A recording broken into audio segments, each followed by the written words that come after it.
My dear students, I am one of your teachers from Government Girls High School, Wilgam. Today I am once again with you with your social science subject for class 9th. You are most welcome in this class. You know that these days we are reading the geography part of this subject. My chapter is chapter 2, Physical Features of India.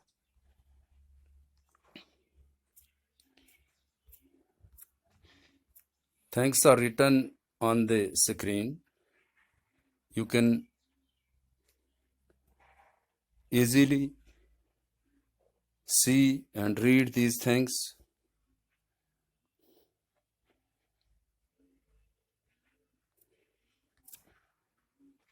Also, a basic and beautiful definition of geography that you can also see on the screen.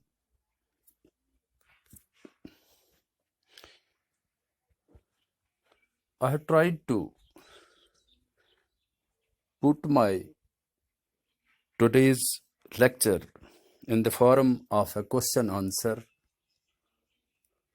as I often do. It is only because to make things to the point, accurate as per the syllabus, and easy for you to understand. The information that I am going to share with you through this lecture can be easily read on the screen, seen on the screen. In this way, you can listen it, also read it. You can maintain your notebook also, so as to preserve this information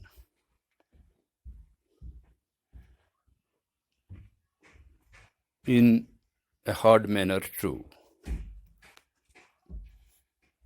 This is question number 5 of your text. This is rather one of your textual questions,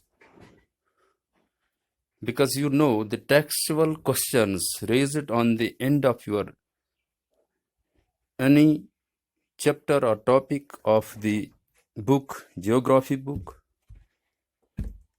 is as per your syllabus, and that gives us a way, a direction to go for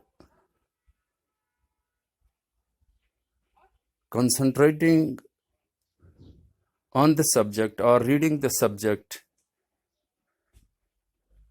in terms of the given syllabus.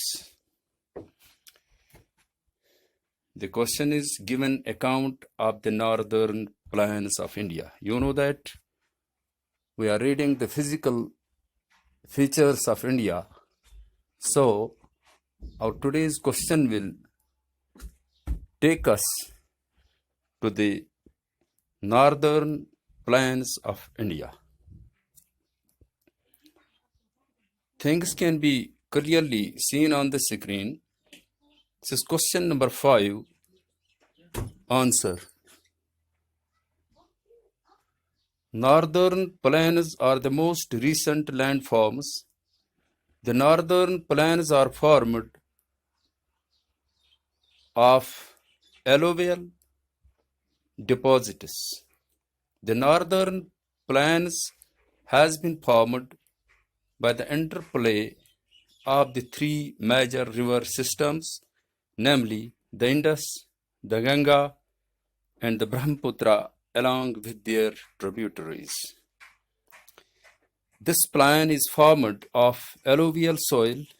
The deposition of alluvium is a vast basin lying at the foothills of the Himalaya over millions of years formed this fertile plain. So, in a simple language, this has been described that what actually the northern plains or plains mean. This is a feature, a part of the physical features of India.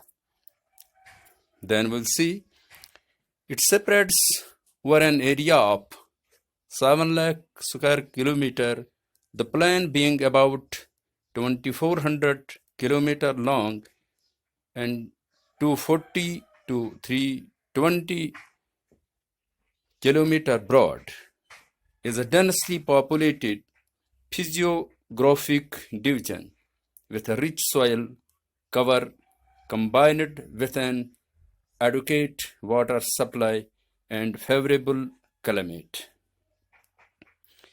It is agriculturally a productive part of India. The northern plain is broadly divided into 3 sections. So this is agriculturally the fertile part of India. And here I have tried to describe this in a simple way so that you can understand things very easily. Then, the western part of the northern plain is referred to as the Punjab Plains, formed by the Indus and its tributaries. The larger part of this plain lies in Pakistan. The Indus and its tributaries, the Jahlim, the Chenab, the Ravi, the Bias, and the Satluj all originate in the Himalaya. The section of the plain is dominated by the Doabs. The Ganga plain extends between Ghaggar and Tista rivers. It is spread over the northern states of Haryana, Delhi, UP, Bihar, and partly Jharkhand. The Ganga plains also extend towards Bengal to its east. Further east in Assam lies the Brahmaputra plain. The northern plains are generally described as flatlands with no variations in its relief. However, this is not exactly true. These vast plains also have diverse relief features. According to the variations and relief features, the northern plains can be divided into 4 regions.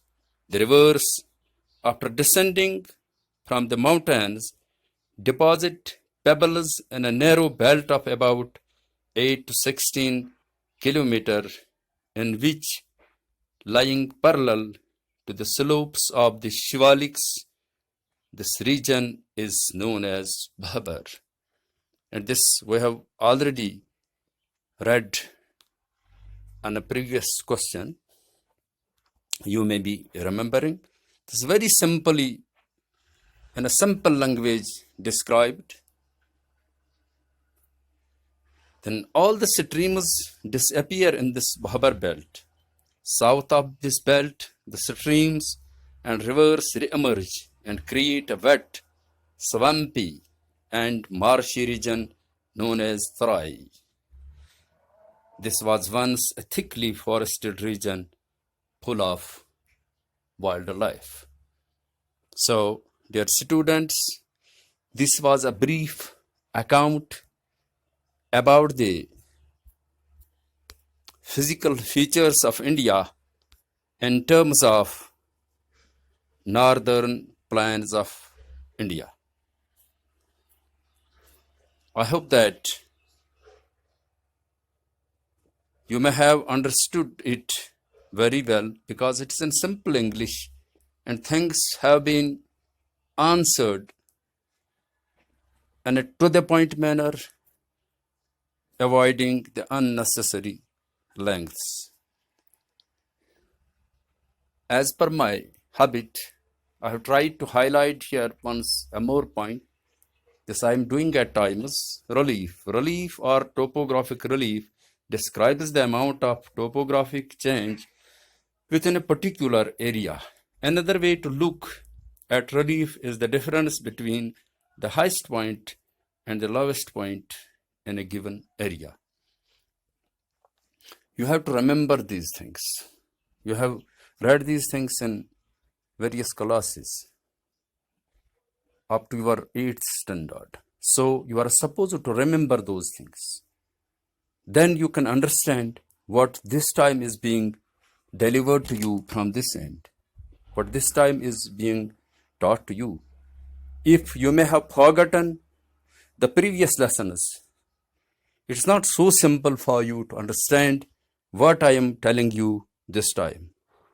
If that is the case, you have to work hard, consult your book, take the advantage of Google, so you can balance this.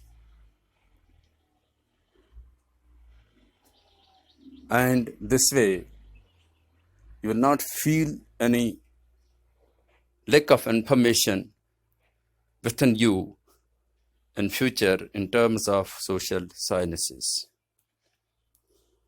I think this is sufficient for today. I will be leaving you. Inshallah, we will be meeting with more information in next lectures for you about this chapter and another chapters. Till the time we will get our syllabus completed, it all lies upon you. You have to work hard, you have to be serious, you have to take things serious and try to take every advantage of this time that we have been given by the circumstances. Inshallah, in future, we will not feel any loss if care is to be taken, if care will be taken on time. I also advise you to take care of your health of your family members, and try to build a spirit of helping, encouraging each other in these circumstances. Wishing you a nice time ahead. I'm leaving you this time. God bless you. Bye. Thank you.